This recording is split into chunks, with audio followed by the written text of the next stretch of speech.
Welcome, everybody, to the Legendarium Podcast. Back again after, I don't even know, a week and a half? 2 weeks, it seems like. It's been a while since our last episode. I don't even know. I don't even have us in our feed, so I don't know when we actually publish things. Forgive us, listeners, for we have sinned. It's been 8 days since our last episode, or something like that. I don't even know. Anyway, we had Thanksgiving. It's been a little while. Was that like a Father Chains impression? Sure. Sure. Anyway, we're back. The whole month of December is going to be kind of a crapshoot, so hang with us. We'll be back with a regular cadence soon. But, you know, everybody has, I would say, holiday stuff, family stuff, but really we're dealing with a bunch of actors around Christmas time. So everybody's doing, like, I don't know, they're all playing Scrooge. That's what I imagine in my mind, is that all of the rest of our panelists, including Megan, are playing Scrooge on stage this winter. All of them at the same time. Exactly. It's like the three Scrooges. Nice. Well done. Hey, thanks. So, welcome everybody. I am Craig, and over there is Kyle. Hey, what's up? We've already failed, Kyle. Yeah. Because I read a review from a few months ago that said that we chit-chat too much. Dang it. And we have too many tangents. And if there's one thing that I pay attention to most, it's our 1-star reviews. What people don't understand is that we've been chit-chatting for an hour, and at just at any given moment you flip the switch to turn the mic on, and then we realize, oh, here we go. Oh, Craig is speaking with his outside voice again. Oh, no. Okay, so today we are going to be spinning the wheel of tangents. If that gives you any idea of what kind of show this is, we have something called the Wheel of Tangents. So yeah, just expect us to not stay on any sort of topic today. So we'll do our best, but we make no promises. We make no promises. That is correct. No, if you want to review us the way that Aeon Ati reviewed us. That's the Aeon for Hope from Elantris, Kyle. Oh. Yeah, it was a really lovely review, a 5-star review. Rebellions are built on hope. They are. I'm a rebel. I rebel. Except when it comes to being in the show, then I don't say that line. I'm not gonna read the whole thing, but I will call out Aeon AT for this review. This 5 stars. It's very glowing, but he or she does say that Todd is the preferred host. I don't take kindly to this. I'll tell you. Ouch. Yeah. Oh well. All right. Should we spin the wheel today? Spin it. I'll spin it. I'm the spinner. You are the spinner. We have several very unrelated topics that, last time we did a Wheel of Time style episode. Today is going to be just a total crapshoot. Anything fantasy related will do. I did pull, these are, I'm just thinking like 50 Shades. Anything from dragons to furry handcuffs. It's on the table. These are questions mostly that I pulled from previous asks of listeners. So, go ahead and spin the wheel, Kyle. Let's see what number we end up with first and how many of these we can get through in the next few minutes. Number 1. That was a crappy spin. I'm just going to point that out. That's just how I roll. So the Cosmere podcast, I think that's the Cosmere Deep Dive podcast, asked if you had to remove from existence all the works of any author you've covered so far on the podcast, which one and why? So remove all the works of any author we have covered. So that kind of narrows it down a little bit. I'm actually going to pull up our website to even remember all of the things to see all the ones that we've covered. So I'm going to make a controversial pick. I think I know what yours is going to be. Do you want to make yours first?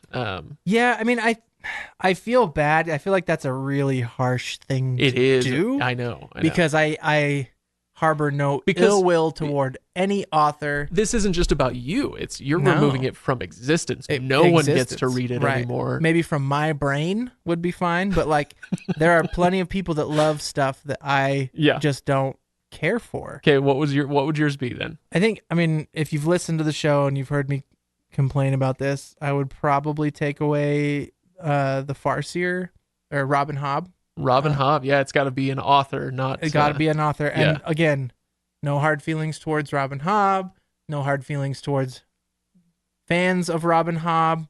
I just did not connect with that. You were about to call them Hobsnobs, weren't you? Hobsnobs? Sure. Okay, so that one's more of a personal taste choice. which is interesting because it is your personal taste, but you are choosing to remove it from the face of the earth for everybody. Okay, for everyone. So sorry, everyone. You have to like what I like, or you don't get it. You don't get to exist. Are you ready for my choice? Let's hear it. And this is going to be controversial because this is not about whether I do or do not like this thing. But I'm going with Pat Rothfuss. Ooh. Okay. And here's the thing. I like his books a lot. Why are you taking these away? I'm taking them away because I'm looking over. Terrible person. I'm looking at the shelf here, and I'm looking at the things that, generally speaking, we have enjoyed everything that we've read, right? And so it's not, generally speaking, for you, Farseer excluded. But I'm looking at. You know what? I might change my mind based on the rationale that I'm about to give you. But we're talking about Robert Jordan. We're talking about Brandon Sanderson. We're talking about we've covered Orson Scott Card and Jim Butcher and Connie Willis and Terry Brooks and Terry Pratchett and on, and C.S. Lewis and Tolkien, obviously, the Belgariad, tons of stuff that we've covered, and it's almost like, with most of these, they're pillars holding up the fantasy genre. Mm-hmm. And if you take them away, then we really lose something from the genre as a whole that isn't just about itself, but props up other works as well. And I'm going to go ahead and say that Pat Rothfuss's books, while I really like them, please don't misunderstand what I'm saying. I'm just not sure that they are foundational in quite the same way. Mm-hmm. So when it comes to things that we have covered, if we took those away, I feel like it would have the least effect on the genre. Does that make sense? I think that makes sense. I think that's fair. And I disagree with you. Sure. But that's... And I'm sure everybody will. More of a personal taste. But I think that totally is fair. I think that they... So based on that rationale, like I said, I might change my mind because I do like Pat Rothfuss's books. I would want to keep them around for myself. But Pierce Brown, I'm going Pierce Brown, the Red Rising series would maybe, and I haven't read all of those or anything. It's just it's popcorn book. Okay. And I'm sure I'll get lit up for that for that opinion as well. But just as far as what would have the least effect on the genre in its entirety, by removing it. Yeah, one of those two. Interesting. Yeah. Interesting choices. Any other thoughts on that? I sort of sadistically want to say Brandon Sanderson just to see what happens. Just to put the knife in and twist. But people will lose their minds. So I will say, however, over-enthusiastic fantasy fans, and this tends to be a lot of Brandon Sanderson fans, can be just that, overwhelmingly over-enthusiastic. Well, sure. And I think sometimes there's the rose-colored glasses involved. Sure, yeah, but now you're just talking about whether something is quality or not. Sure. I think, that's fair. I think I get a lot of it. You're getting abroad from the question. Yeah, I get a lot of it from Sanderson fans. So okay, yeah. Well, you haven't taken the brunt of the Malazan fans yet. Truth. That's all you gatekeep that for the rest of us. Appreciated. Yeah. Okay, let's spin the wheel again. Spin the wheel. That's all right. So here we go. We're going from 1 to number. Better spin, master? That was better. 6. Number 6. This one comes from Colonel Rabbit, who asks us to talk about fringe content for series like Fringe, the series. Oh man, it was such a good. It was a good series. I love that show. Enjoyed it a lot. No, like the Watt Companion, the Wheel of Time Companion, and other such books. So I think when Colonel Rabbit says talk about that sort of thing, like should you read it? Do they matter? When should you read it? That sort of thing. So you are. I've never read the Watt Companion. You have. Did you read it cover to cover? Yeah, the big white book, white Bible? Or the new. So there's the Watt Companion, which is like the newer big one. Okay, and then there's the big white book of bad art. Nice. I have not read the new Watt Companion or recent Watt Companion cover to cover, but I have dabbled in it just for more of like references. Yeah. But I have read the big white book cover to cover a few times actually. Nice. And I'd say it's like if you were to go back into a glossary or whatever, an encyclopedia or something that's, it's just more in depth. And I do think that they add a lot of value and intrigue. I don't think that they're necessary. I think that when you dive into a world that deep as the Wheel of Time or I mean, a lot of these fantasy series, it's fun to bask in it a little bit more. Right. But I think things like that are more just extra fun. Yeah, that's exactly what I was thinking of. There was a book that we had. It was like the ultimate bathroom book in our house, and it was like an illustrated encyclopedia of Star Wars characters. So side characters from comics and books and the movies, of course. And you could read this one-page excerpt, I guess, right, about who this character was. And so you get like Bosk, one of the bounty hunters in Empire Strikes Back, who just stands there. He's just the lizard guy. Yeah. Nobody cares. But they do care. But they do care. They make up this backstory for him, and you can read it, and it's kind of fun, And exactly like you said, it's just a little extra layer of fun to help you. Like in that case, you go back and you watch Star Wars, and you're like, I know who IG-88 is. Right. And in reality, nobody should care who. In order to enjoy the movie, nobody should have to care who IG-88 is. But if you do, you get a little. It's like, oh, that's you get fun. A little thrill of, yeah, there's that guy.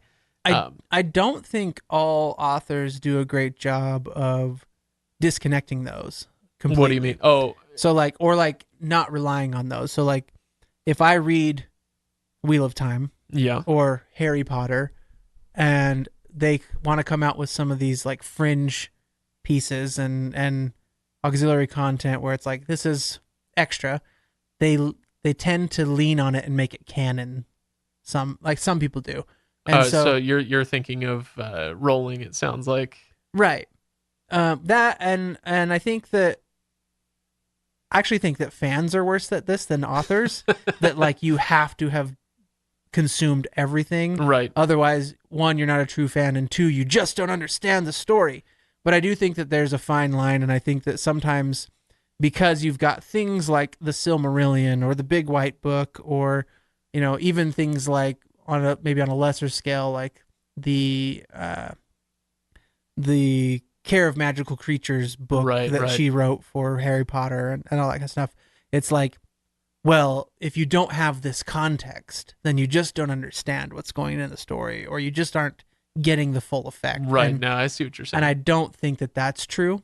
I think that it can add, but I don't think that it's necessary. And I think that both authors, and more so than authors, fans get caught up in that sometimes. And so they start gatekeeping based on the fact that they know something that you don't, and therefore you're a bad reader.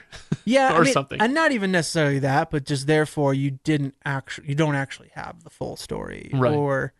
Or you somehow can't enjoy the main saga because you didn't read random book number 5 about random Star Wars character like you're talking about, right? So I think what this comes down to is, much like a lot of other things we talk about, go read it, enjoy it, love it, don't be a dick about it. And that's what it comes down to, right? Yeah, I think so. And so yes, I've read The Lord of the Rings many times and The Hobbit, and I've read The Silmarillion many times. Guess what else? I've read Unfinished Tales, and I've read the History of Middle Earth, the 12 volumes of background on this and the writing and all that stuff. I've got the Tolkien companion and guide, both the reader's guide and the chronology. And, I've got all of these extra things that help me process The Lord of the Rings and understand it and really enjoy it at a depth that many people probably won't get to. But if somebody comes up to me and says, oh, yeah, I've read The Lord of the Rings, but not any of his other stuff, well, I'm not going to be like, well, what? You don't really get The Lord of the Rings. You haven't really read it until you've read, then you list off 18 other books. Right. So, and I feel like we tend to do that. I mean, I think myself included, because, I'm a big Watt fan. Yeah. And so it's like, oh, but here's a fun fact that I learned in the Big White Book, and that kind of, it can help amplify your understanding. And your pleasure. But it's not necessary. Yeah. No, this is something that I've had to learn over the years. I didn't used to be as good. I used to be a little bit of an over-enthusiastic gatekeeper in that way. All right, should we spin again? Let's spin again. Okay, all right. Good spin. And number 4. Okay, number 4 is from Sharang. How important are maps while reading a fantasy book? Oh boy. I think it depends on the world. Okay. I don't think that you can, have a blanket statement that says if you're reading a fantasy book, you have to absolutely have a map. Or if you're writing a fantasy book, you better get out your cartography set and draw out a map and make sure that it's topographically correct and all that kind of stuff. Like, I don't think that they're super important. I think that they're very helpful. Okay. We were just talking before we turned on the mics. We were talking about the map for the Wheel of Time and how it's not. I mean, it's really, really helpful, but half the time you kind of ignore it because you're traveling a lot anyways. Well, and you should explain for non-WOT people what that means. And by traveling, I mean capital T traveling, basically using teleportation or magic to jump from one area to the next. And so half the time I can't remember if I'm in Falm or Tyr or wherever the hell we are. Honestly, it doesn't matter as long as I know that, hey, we're by the ocean and that's why there's sea folk around. Cool. Yep. You know what I mean? But it's the same idea. It helps enhance. It helps your understanding. They're super helpful. I don't think that they're really important. And I feel like if you're telling a story that relies so heavily on the geography of where you are, and you're asking your reader to flip back and forth from whatever page that they're on to go peek at the map at the front or the back, you're doing your reader a disservice. That being said, I think that some authors use their geography really, really well, and I'm really grateful to have that map to be able to check and see those things. But I think that, especially, I mean, I've done this. I'm guilty of this myself. Dabbling in trying to create my own story before. I think, I can't even really write the story until I have a map. Until I map this out to know where I'm at. And I spent way more time developing a map than I have developing the story. Right. And then it's like, this is not the right thing. Right. Yeah, no, absolutely. We were kind of talking about the differences between looking at the Wheel of Time map versus the Lord of the Rings map. And one of the pleasures of looking at a map of Middle-earth is that you get this really clear dotted line that, you talk about. It's a very simple story. I mean, compared to a lot of epic fantasy we get now, it's a very simple story of a bunch of people who go from point A to point B to point C. And you can follow this dotted line. Oh, okay, so the company splits. And so now we've got 2 dotted lines. But then at the end of the story, they meet back up here. It's pretty clear. And then, like you said, with a lot of other stories, including the Wheel of Time, people are, authors figure out some way. They're like, no, I need characters to get from here to here really, really quickly. So they come up with this magic that lets them transport or go through the ways or go through the portal stones or whatever it is. And they end up, with this bizarre, erratic line. And so you can't follow it in the same way. But anyway, so I like the cleanliness. Split point of views. So you get multiple characters, multiple points of view. Yeah. And you're thinking, where are all these people in relation to each other? And I think it's nice to have the reference. It's, like you said, similar to the extra books that we were talking about just a moment ago. It's nice to have, but if you're relying on it too much, it's no good. I will say, who else had a really clean map with pretty simple dotted lines? Robin Hobb. There you go. So pretty good. Yeah. I think tell a story that doesn't require a map. Create a map for extra. There you go. All right. Extra credit. Should we spin again? Yep. Okay, let's do it. See how many of these we can get through. Number two. Ryan Rowan asks, what has taken you out of a book the quickest? What has taken you out of a book the quickest? Made up swearing. Really? Yep. Made up and forced. Mother's milk in a cup. Swearing. See, and that's not even that bad. I think the big one for me is in Elantris. Okay. Some of the cursing in Elantris is laughable. Eidos Yeah. One, it's made up, and two, it just doesn't seem to roll off the tongue or even off the page. Like it feels like it interrupts the flow of the story. Okay. And that pulls me out of it completely. I complained about this at length when we started reading Elantris, but anyways, that's a big one. And I think even some of the the cursing that's done sort of well, because it's not something that I'm familiar with, it can pull me out, because if it's not blatantly obvious that we're cursing and that it's not confusing, it pulls me out real quick. Okay. All right. I do not have that problem. There you go. Sometimes it usually can I just roll my eyes and I'm like, sometimes I roll my eyes, but myself. Usually that's at the beginning of the story, and I'm like, ugh, okay, well, I guess we have to get used to this. But then once I do get used to it, I'm like, oh no, it's fine. Yeah.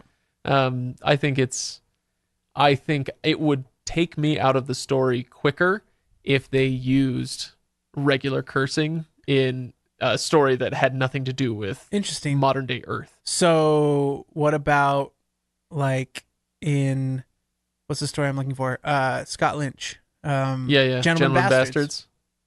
Did that take that out? Did that take you out of it? No, because that one does have something to do with our planet. Okay. Right, it's pretty clearly like 16th century Venice, right? Or 17th century Venice. There, it's it's a fantastical version of it with a little bit of magic, but it's pretty clear where and when they are, right? And so it didn't bother me much there, and I should say it doesn't bother me much anywhere, because there's always the excuse of, well, this is just the translated version, right, of what they were saying in their real tongue or whatever. So no, that is fantasy swearing hasn't bothered me that much. You should not read, in that case, Sanderson's Skyward series. Okay. The swear word in that is scud. Okay. It's just constant. Isn't that the name of the kid's dog in Toy Story? I don't know. I don't know. I'm pretty sure it is. I've been watching Toy Story on a loop for the last week with my kids. So ouch. Everything's scud this and scudding that and all that.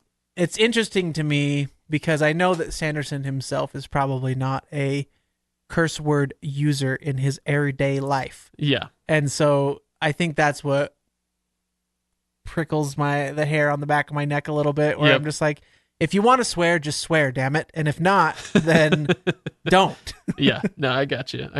Okay. Are you ready for mine? Yep. So this is one I'm actually interested that we got this question on the wheel tonight, because there is something that is frustrating me quite a bit. And folks who are on our Discord, we've been chatting about it a little bit just tonight, actually, just before we were recording. So it's fresh on my mind. But I am reading Sanderson's Skyward books right now. So I didn't read them with Blue Team last year. So with the second book coming out, I decided to read Skyward. So I got through that one. Now I'm in book 2. And there is going to be a very, very mild spoiler for book 2. If you haven't read these, honestly, I wouldn't worry too much about it. But our main character is flying with a group of aliens. One of the aliens is of an indeterminate gender.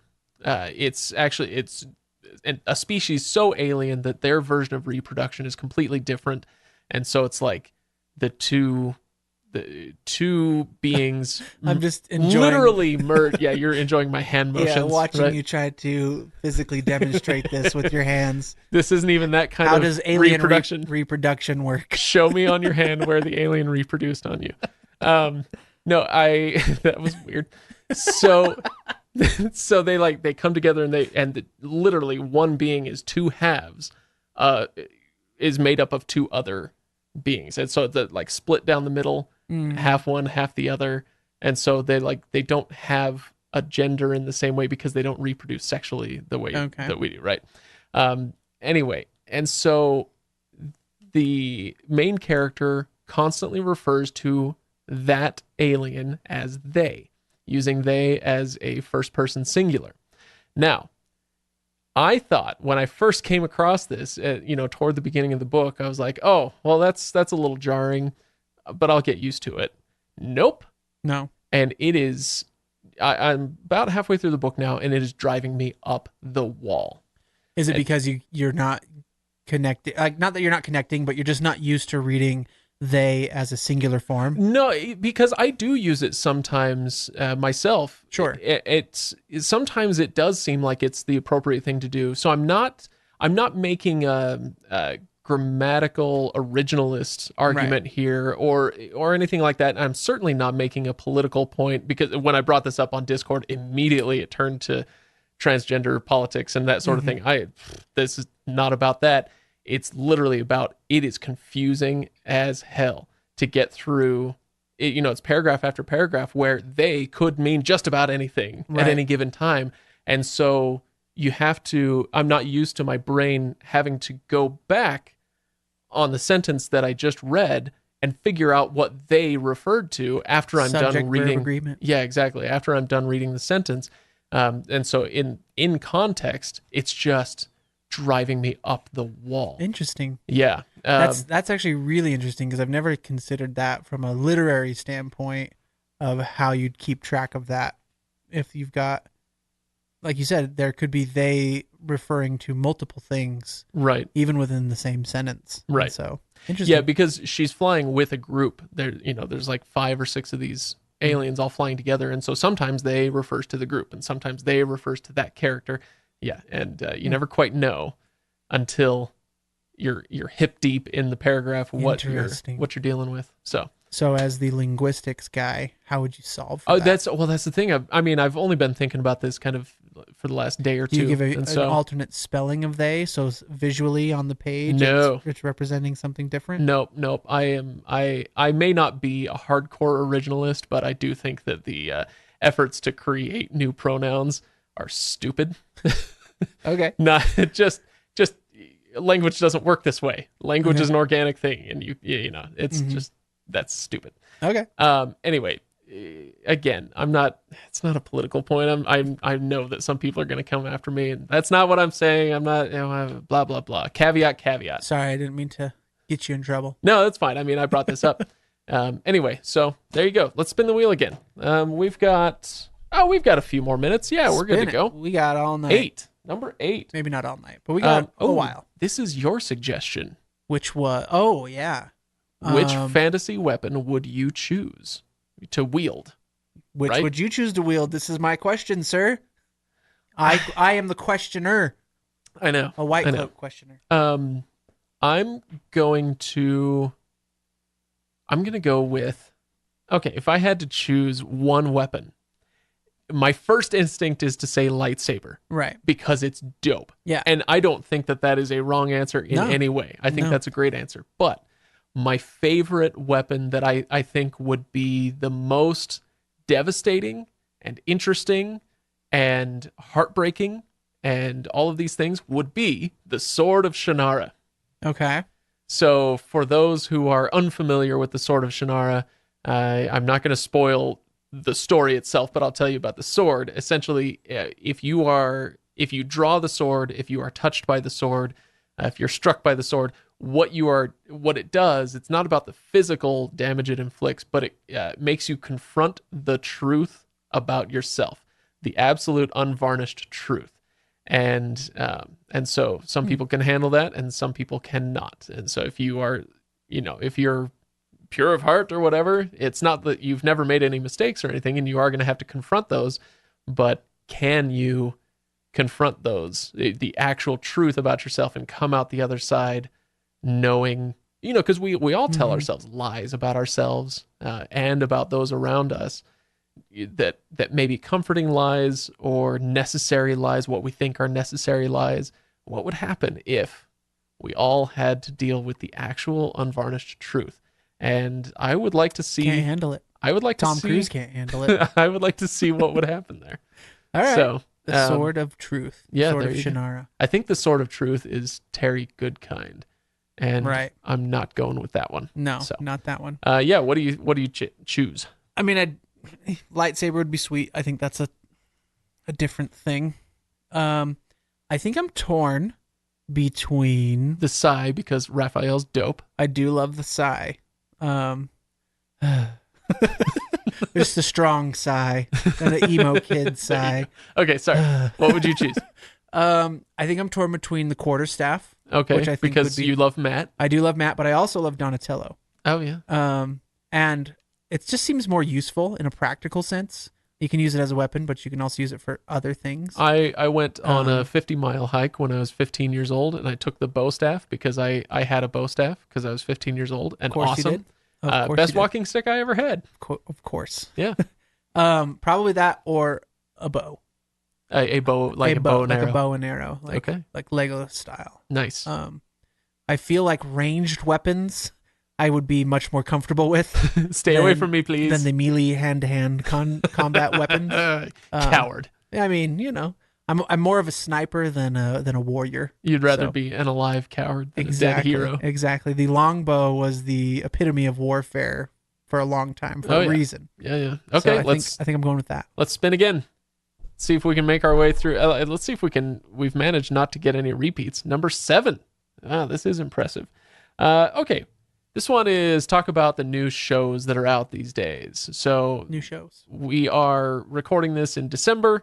And so last month saw the introduction of several new shows on both Disney Plus and Apple TV Plus, as well as some others, I'm sure. Mm-hmm. But the ones that come to mind most readily that are most applicable to a fantasy podcast would be The Mandalorian and C on Apple TV Plus. So you have been watching The Mandalorian. Yes, sir. Why don't you give us a big boy review of The Mandalorian? Basically, give me a Western in space is what it feels like. Old school Western style. You're just following around the Mandalorian character who's kind of your outlaw cowboy character. Yeah. There's not a lot of dialogue. There's a lot of cool locations and he just is kind of going about his business. And I actually really love the old Clint Eastwood cowboy feel that it has. Yeah. I think it feels the most like Star Wars out of all the Disney versions of Star Wars so far. Yeah. I think it really hits the tone and the feel the best. And I'm very intrigued. I think that they're doing a really good job of balancing how long the episode should be, not overdoing it and leaving you wanting more. Yeah. It's just enjoyable. Yeah. And I'm digging it so Here's far. One of the things I love most about The Mandalorian is that they are swinging for base hits. Mm-hmm. They're not going for a home run with this one. Mm-hmm. And so when you watch all of the movies that Disney has done so far, the Skywalker ones and also the Rogue One and Solo, it's like every movie is a swing for the fences, and they've been striking out more often than they've been hitting him, as far as I'm concerned. Of course, other reasonable people may agree. Let's just leave it there. Reasonable people, okay, fine, they may disagree too, but I think. Go ahead. No, but with The Mandalorian, it like you said, they don't go on too long. They don't try to make it too big. Mm-hmm. I will say that the first episode when they spoilers, Mandalorian spoilers. Okay, now we can go. When they introduced Baby Yoda at the end of the first one, I was a little bit like, okay. Mm-hmm. All right, so it is going to tie back in. He's using the Force in episode 2, and okay, fine, it's going to tie back in. So I was a little bit disappointed that it didn't just keep its own thing. Completely separate. Stay in its tiny little corner of the galaxy or whatever. So there is that, but I'm willing to forgive that, and I'm happy that these are small, pretty easy episodes to digest. One of the things I'm really impressed with so far is the world building. So again, there's not a whole lot of dialogue, and they're not in your face about how the Mandalorian society works, but you just get it through his actions. He goes into the smith or whatever you're calling that, and they craft him a piece of armor, and you get little snippets of it, right? And then he goes in and he builds more armor, and you start to slowly peel back what it means to be part of a Mandalorian tribe, and who this character is, and what being a bounty hunter in this galaxy is, and there's not a lot of exposition to sit there and explain it to you. You're just left. It feels like old school storytelling where you're just left to pick it up as you go. Yeah. And I don't think that we see a lot of that in modern day cinema and TV. I think people tend to want exposition a lot more, or we tend to get exposition a lot more, and not just, like I said, it feels kind of like an old school cowboy movie where it's just like, we're just going to follow this guy around and observe. And see what he does. So have you ever heard of the Twitter account Bad Film Tweets? Nope. It's at Bad Film Takes. No. And the name is Bad Film Tweets. So it's just that. They're on Twitter all day, and they just screenshot bad film takes. Okay. So this one is about The Mandalorian, and some fellow named John Rocha. I don't know who that is, but he says, "It is not a Western. It is not a Western. It is not a Western. Do research. This is a samurai show, specifically a Ronin samurai show. Every trope, storyline, or cliche you see comes from samurai films that influenced Westerns. It does not make it a Western." And that's the kind of tweet that makes me want to punch somebody right in the face. It's one of the greatest Twitter accounts that I follow. Bad Film Takes is fantastic. All right. So, yeah, it's a Western. It's a Western. Whether or not it was, Westerns were built on samurai movies, okay, fine. And but samurai movies were built on something else, and that was built on something else, and who cares? Anyway, I do like the score. Yeah. It feels very much like an Ennio Morricone score. Very nice. Okay, should we... Did you want to talk about C at all? I haven't seen C, so... Yeah, that makes it... It's a bit like... Does anybody get to see C? Yeah, I don't know. It's a bit like Stephen King's It. You can't just call it It, because that's too confusing. You have to call it with an emphasis, or Stephen King's It, or something like that. It's just awful. So C is a similarly difficult title to talk about. It's the one on Apple TV Plus. Jason Momoa plays the leader of a clan in post-apocalyptic, the post-apocalyptic world where everybody has lost the ability to see, and he is raising twins who have the gift of sight. And it is... So the reason I like this one, I can't remember. I may have even talked about this on the show in a previous episode. If so, I apologize. But the reason I really like this one is that it is extremely familiar to folks like us who read epic fantasy or who play a certain type of video game. Right.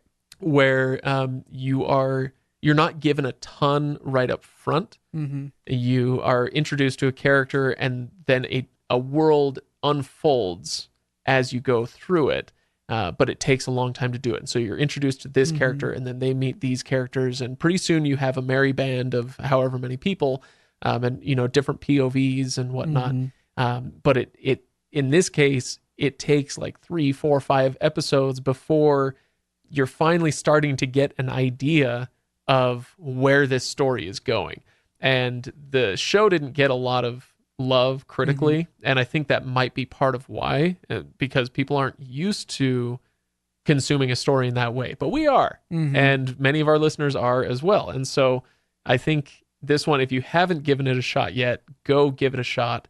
It's on Apple TV Plus. You can get that it's like $5 a month. Honestly, it's not that bad. So give it a shot. I'm also really enjoying For All Mankind, which is a kind of alternate history. What if the Russians had landed on the moon first? Interesting. It's pretty good. So anyway, all right. Do we? So let me check my time here. Yeah, we can afford to do another one. You can spin, but I think we've only got a couple more, so I might as well just choose them. That's fine with me. We've already done one, I think. Yeah, I think we're good there. Just choose our leftovers. Number 5, Josh Hicken asks for best fantasy language. I think that might be our last one. Goodness, we're ripping through these wheel episodes. We might as well just go through them in order. Why spin? Yeah. Yeah. Why not? Best fantasy language, really, it's going to come down to, is it Elvish or Klingon? Right? Is there any other choice? Or any other language you want to pick? No. It's the old tongue from the Christopher Paolini books, obviously. Brisinger! Nope. No? Okay. No, not that one. I don't think so. Clearly it's Elvish. Or the Latin from Harry Potter. Yeah. Just straight up Latin. Exactly. Yeah, I think it's got to be Elvish. I mean, I do love the old tongue from Wheel of Time. I think it's fun seeing those snippets from Matt. But that's all you get is snippets. Yeah, and that's the thing is, like, I'm sure that there are more developed fantasy languages out there than that, obviously, but like is there a more developed language than Elvish? No. So, well, I mean, you could argue Klingon. Sure. The only problem there is that it wasn't. It was a group effort, right? It wasn't one person who kind of invented Klingon over years and years and years. I'll tell you one. Okay. Maiden hand talk. Ooh, nice. Ooh, nice one. I think that's an interesting one to go with. We can't. I mean, nobody knows what it is. You can't see it on the page. No, but I like basically just sign language. It's basically sign language, but I really like that it's well developed and discreet. And they use it, and it's used pretty frequently, and it's used to good effect humor-wise, right, throughout the Wheel of Time. So that's a good one. So yeah. All right. Well, we've spun the wheel. Did we get every question? That's it. We hit them all? Yeah, that's it. Man. So you've got your content, everybody. And to whoever left that 1-star review saying that we go on too many tangents, well, I hope you enjoyed this one. You're not wrong. Although I do have a correction, by the way, because and this is about the singular they that I was talking about. Okay. So Kiptan, not in response to he's not listening to this, but the conversation continues on Discord. And he mentions that the singular they isn't exclusively or even majorly used by transgender individuals, which is what I had said. It's used by agender, non-binary, or genderqueer individuals primarily. So yeah, I got that one wrong. So if anybody wants to... hashtag Craig is almost always hashtag right. Craig is almost always right. Sorry about that one. Anyway. Thank you for correcting yourself. Well, I figure... hey... It's right there. I might as well. You're making so many strides. Am I? I don't know. Oh, okay. I don't know. I just like to make you feel good.